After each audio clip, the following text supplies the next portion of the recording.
अस्सलाम वालेकुम नाजरीन, मैं हूं सियाब अहमद अवासी। प्रोग्राम राय रास्त के साथ आपको खुशामदीद कहते हैं। मेरे साथ मौजूद हैं मेहमान शेख यासिर शहजाद साहब, ब्यूरो चीफ राय न्यूज़ इस्लामाबाद के। इनके साथ मौजूद हैं साकिब कुरैशी, जो तजियाकार भी हैं और सीनियर एंकर पर्सन हैं। मैं इनको भी प्रोग्राम में खुशामदीद करता हूँ। नाजरीन, जिन इश्यूज़ पे आज हम बात करेंगे, उसमें सबसे पहले जो हम जिस मौजू पे बात करेंगे वो कश्मीर, जो एक साल होने को है, जिसको लॉकडाउन है कि कश्मीर पे आपको पता है कि 5 अगस्त 2019 को भारत की हुकूमत ने आर्टिकल 35A 370 आर्टिकल की जो खत्म किया और उसके बाद कश्मीर के अंदर से स्पेशल स्टेटस को खत्म कर दिया गया। उसके बाद हमने देखा कि कश्मीर में जो कर्फ्यू का एक आलम था, जिसमें बूढ़े, बच्चे, औरतें और नौजवानों पर जो तशद्दुद किया जा रहा है, और उसके हवाले से एमनेस्टी इंटरनेशनल की जो रिपोर्ट्स हैं, और बार बार एमनेस्टी इंटरनेशनल ये चीख कर भारत की हुकूमत को कह रहा है कि वो अपने जो फैसला है इसके ऊपर नजरसानी करे। हालांकि कोरोना वायरस हुआ, उसके अंदर देखा कि दुनिया में जो पॉलिसीज थी, वर्ल्ड पॉलिसीज चेंज हुई, लेकिन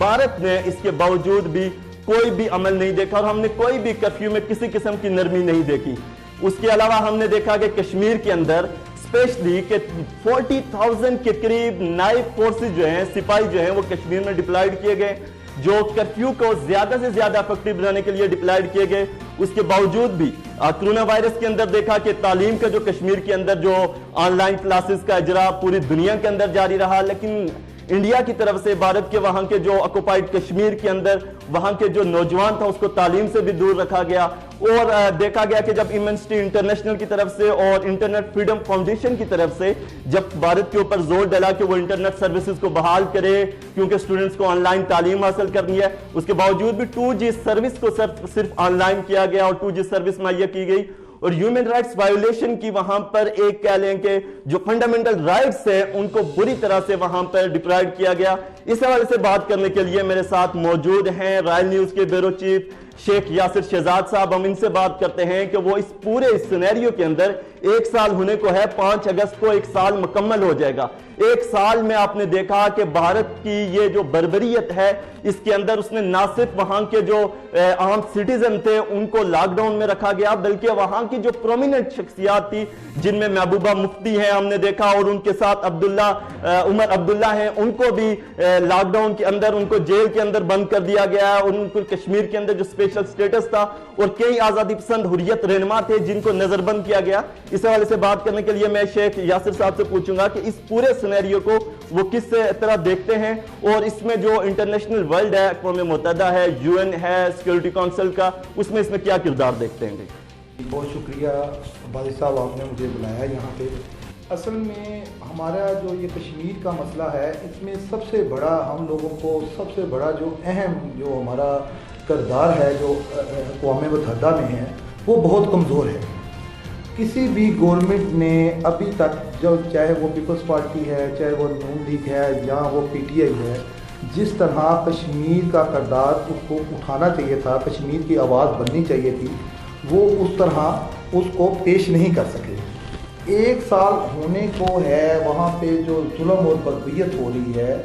वो आप यकीन माने कि वो इतना सख्त जुल्म है जिसको पेश भी नहीं किया जा सकता। लेकिन जो अपने आप को वीटो पावर कहते हैं अमेरिका, उसके ऐसा स्टांट है कि वो इंडिया के सर पे हाथ रख के बैठी हुई है, जिस वजह से अभी तक इस मामले को किसी भी जगह पे उठाने के लिए हमारा जो गवर्नमेंट है तैयार नहीं हो रही। आप ये देखें कि कल कुलभूषण जाधव की जब बात आई और उन्होंने उस तक पहुंचने की रसाई मांगी, जिसको गवर्नमेंट ने पार्लियामेंट में लेके आए, तो वही मुस्लिम लीग नून वहाँ पे बैठ के इस बात को मोदी का यार करार देने की कोशिश कर रहे हैं, जिन्होंने खुद ये केस आगे लेके गए और उनकी गवर्नमेंट में होते हुए उसको फांसी का आर्डर हुआ। हमारे ऊपर इतना सख्त दबाव है, जो हमारे ऊपर ताकतें बैठी हुई हैं, जो हमारी कुव्वतें हैं, कि हम लोग खामोशी इख्तियार करने पे मजबूर हुए हैं, और इस वजह से आज तक इस मसले को उस तरह उठाया ही नहीं गया। जैसे कि आज़ाद कश्मीर की जो गवर्नमेंट है,